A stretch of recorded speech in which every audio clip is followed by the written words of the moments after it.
There's treaties for this land. How is a foreigner going to claim that they have jurisdiction? And not only that they have jurisdiction, but they have jurisdiction to do whatever they want to these people. When these people are natives to this country, and they have inalienable rights, not civil rights. Remember, this is a black guy. Not civil rights. Not slave rights. Inalienable rights. Right? So now remember, this is first quote-unquote colored Protestant Episcopal priest of the United States. So if we're saying that the European taught us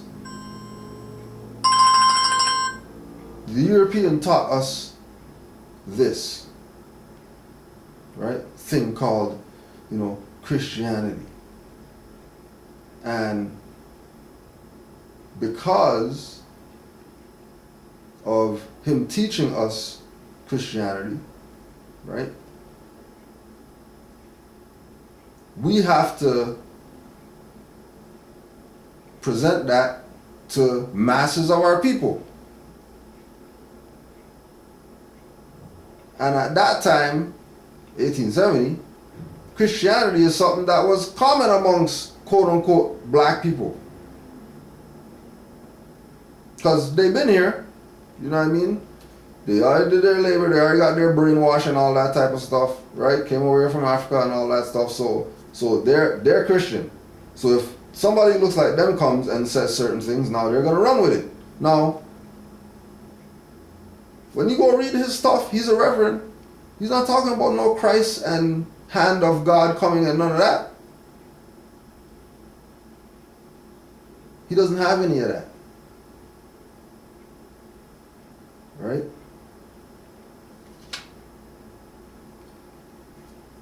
But when you read it, he goes in. You already know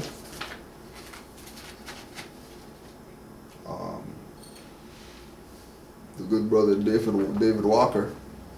You can get David Walker's appeal. David Walker, right? Another one of these individuals who, he's in the slave narrative. He's in the slave narrative as somebody. People know about him, but where he's coming from is not common to where black guys come from. You know what I mean?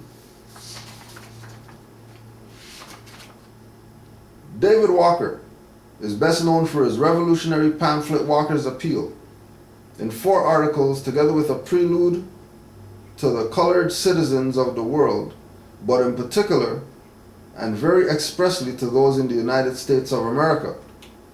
Not United States, not U.S. in the United States of America. And then this is between 1776 and 1830. All right? United States of America, not United States only, or U.S. United States of America. 26-page pamphlet warned of a bloody insurrection of America's slaveholders if America's slaveholders did not liberate their enslaved. This was the first call for armed insurrection. Walker was born free in Wilmington, North Carolina, and moved to Boston, where he was the proprietor of a new and used clothing store from 1825 to his death in 1830. Walker's speeches are less well known.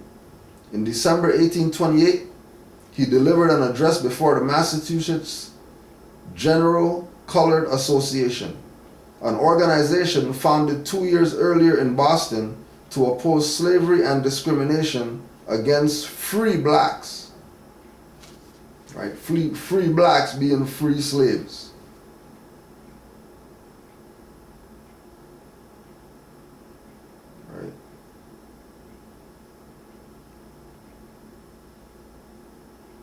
right? So they make the distinction that Walker is born free. So he was born free. So he's a native to this land if he was born free. Because being born free means that he is obviously tied to a lineage that has been here before the European. But the organization was to oppose slavery and discrimination against free blacks, meaning blacks who were slaves and then they got released, and then, you know, slaveholders were mad that they can't go back and get them and whatever, right? So David Walker.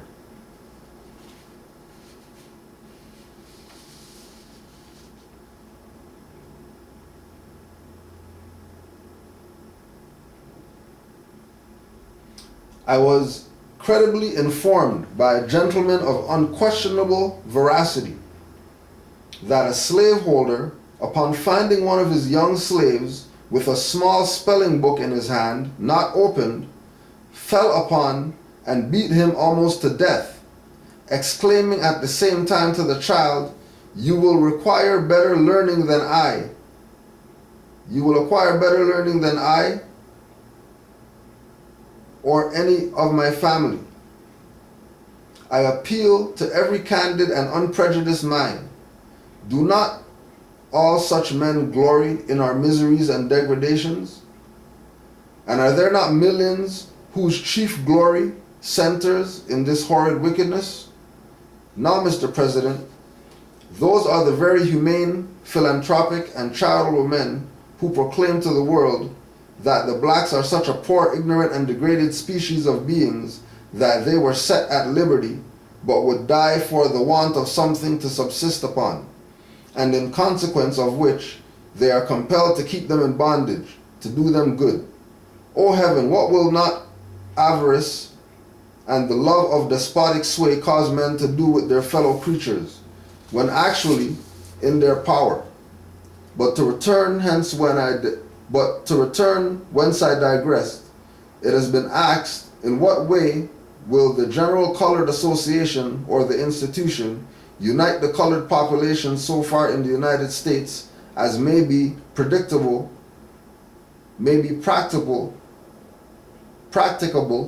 and expedient? To which inquiry I answer by asking the following: do not 280 years very intolerable sufferings teach us the actual necessity of a general union among us? Do we not know indeed the horrid dilemma into which we are, and from which we must exert ourselves to be extricated? Shall we keep slumbering on with our arms completely folded, exclaiming every now and then against our miseries, yet never do the least thing to ameliorate our condition or that of posterity? Shall we not by such inactivity leave, or rather entail, a hereditary degradation on our children, but a little of it all inferior to that which our forefathers, under all their comparative disadvantages and privations, left on us? In fine, shall we, while almost every other people under heaven are making such mighty efforts to better their condition, go around from house to house inquiring what good associations and societies are going to do us? Ought we not to form ourselves into a general body to protect, aid, and assist each other to the utmost of our power with the before mentioned restrictions?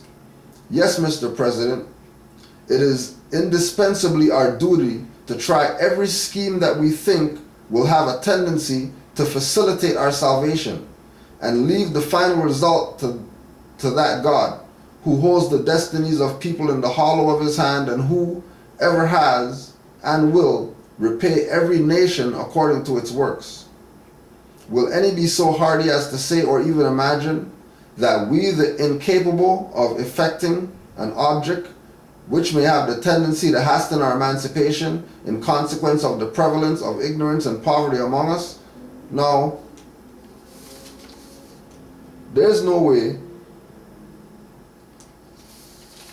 that you have an individual like David Walker who's free, speaking from that perspective and not gaining an audience. Because we're talking about a time where our people knew that something was wrong. Clearly, they knew something was wrong. And they were doing everything in their power to fix this thing that was wrong. They weren't complaining and marching up and down, picketing and whatever like that. What were they doing? Trying to change the minds of the people. Trying to change the minds of the people. Right?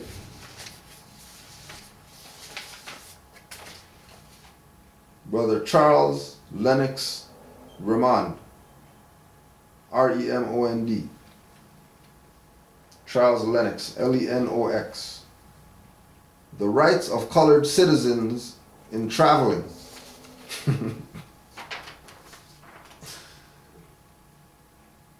Right? And then Brother Charles Lenox has the Gumby. And I don't care, right? We've been always repping our culture. We've been always repping our culture. Always. We've been always repping our stuff. Oh yeah. And for people who might be new, and you don't understand why you might be getting ignored in the chat when you ask questions, is because you're supposed to email your questions to canaanlandguide@gmail.com. So Canaan, CANAANLAND, guide, GUIDE, @gmail.com. So email your questions, and then when I do the question, then you're going to get the answers. Right? Yeah, we've been doing this a little while, so there's some, you know what I mean, house rules.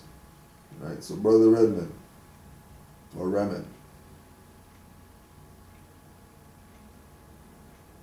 looking like somebody, but it's missing me right now, the name.